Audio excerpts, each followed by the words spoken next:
about the move that the Bears made, moving from defensive end Robert Quinn, sending him to the Eagles in exchange for a fourth-round pick for the future? Brilliant. I love what Ryan Poles did. As disappointed as I am that he did very little to help his young quarterback in the offseason, very little, until the night before training camp he signed two guys off the scrap heap in Michael Schofield and Riley Reef. This is a brilliant move. We bought a fourth-round pick yesterday. We'll eat this year's money, and we'll save next year. They're at $125 million in cap space. That is more than double anyone else in the league. I don't think they're going to have a good record. The win over the Patriots notwithstanding, I thought this was a brilliant move. Smart by the Eagles. You get a player who isn't playing well here because we're not a good team yet. He had a great season last year. He's healthy. I think he'll be rejuvenated there. And for Chicago, pick up an extra fourth-round pick. You don't know what player is sitting there in round 4 that gives you depth on your roster at the very least, and maybe you hit a home run there. Yeah, Cap, the great thing, Jay and Cap, is that the Chicago Bears, they don't have a celebrity general manager because I walk right past him. Cap, you missed it. Key was in Chicago. Ryan Poles calls me. He's like, yeah, I just met your guy, Key. I don't think he knew who I was. He kind of gave me, he was nice and cordial, but kind of gave me this celebrity pass by, literally on Michigan Ave in Chicago. Only Key, Cap. Only Key, man. And he comes in. Key comes in when he was in our studios, and he and I now have a nice-sized wager. I'm going to take my wife to dinner on Key. He's telling me Bears are going to win 8 or 9 football games this year. Well, hey, 8 or 9 games. Cap. Where were they playing in the high school level? Come on. What are they at now? What are they? 4 or 3? 3 and 4, right? 3. 3 and 4. I mean, they're in striking distance. A 17-game season. They got the Lions twice. Cap, before we get out of here, because we have less than a minute, Cap, I need to get Justin Fields' lowdown from you before we get out of here. Sorry, go ahead, Key.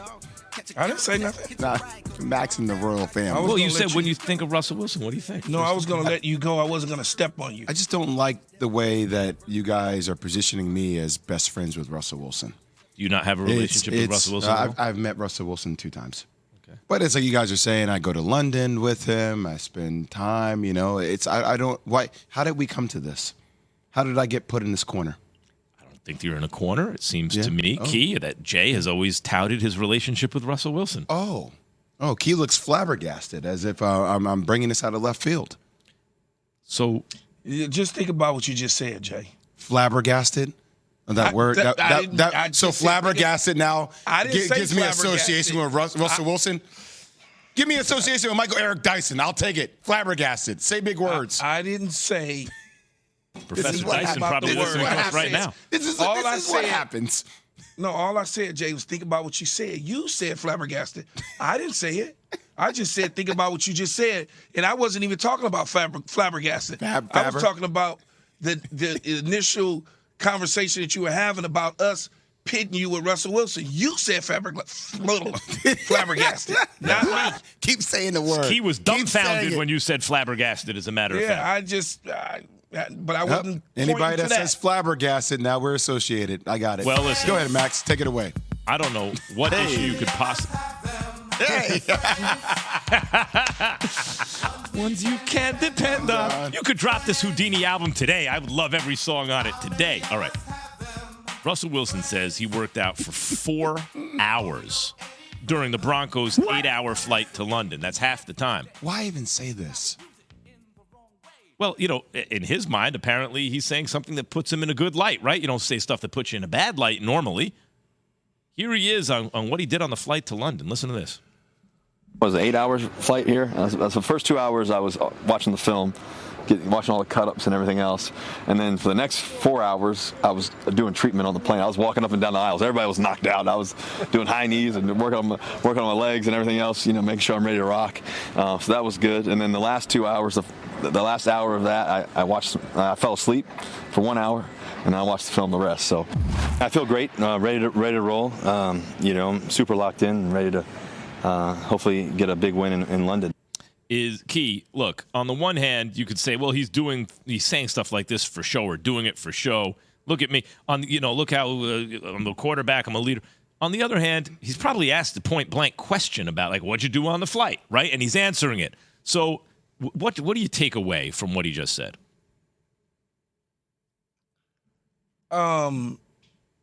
Yeah, he worked out. He did push-ups, sit-ups, jogs, whatever he did on the plane, he did it. What I took away from it is, okay, I didn't take anything away from it. Let me start over again. I want him to just stop. That's what I want. Just stop. Just stop with always telling somebody what you're doing and how you're doing it. Just be the quarterback of the team, man. Just do those sort of things. Because when I think about it, not like Russell. I like him a lot. I've interviewed him a bunch. I've been around him a bunch. But I don't need to hear that you worked out for 4 hours on a plane and you studied up the film and while everybody else was sleeping. Like, I don't need to hear those sort of things. It's not going to make me think, oh, God, you're doing everything right and nobody else is doing anything. They're just sitting on the plane and sleeping while you're so in tune with doing everything. Because what's going to happen, man, is the things that's happening to him now. People think he's phony. People think he's a phony. It's all an act. And it shouldn't be that way because he's a good football player when everything is going right. And I just hate to see this happening to him. And eventually, like Mark Slayer said on our show the other day, his teammates are going to start side-eyeing him if they haven't already. And Mark Slayer, we got some sound of him on our show about a week ago talking about this very thing. Obviously, you know what you're getting when he comes in, right? You know he's got the quirky, let's ride, and it's just a little bit, okay, we get it. You're Mr. Positivity all the time, and everything is happy and all that. And that's fine when you're winning, but the tone deafness, I think, is what gets to people. Like, hey, we just set the league back 50 years in the way we played on Thursday night against the Indianapolis Colts, and the next day I'm releasing my new hat line. Like, stuff like that wears on people. I like everything right as I'm going into the stadium. There's a staged photo shoot as I go in. I know the social media team is posting it, but time and place, right? Let's understand the situation and how poorly we're playing as an offense and how poorly you're playing as a quarterback. And before we start promoting whatever it is we're promoting, let's actually play some decent football. Well, so I agree with Mark and I disagree with Mark, right? Like, there is an element of Russell Wilson that is quirky, that seems a little bit cheesy, right? But you can't just all of a sudden change the schedule when you start promoting stuff because you're not playing well, right? You're still going to be a professional and do your Subway commercials, do all the things that you're supposed to be doing, right? So that's one. But it does feel interesting to me, though, Key, that I get he may not be the guy that everybody wants him to be. He may not be the guy that fits in, but I don't think he doesn't care. He still cares. Now, if it rubs teammates the wrong way that he's this way, I get it. But it's almost similar to Russell Westbrook in this regard, right?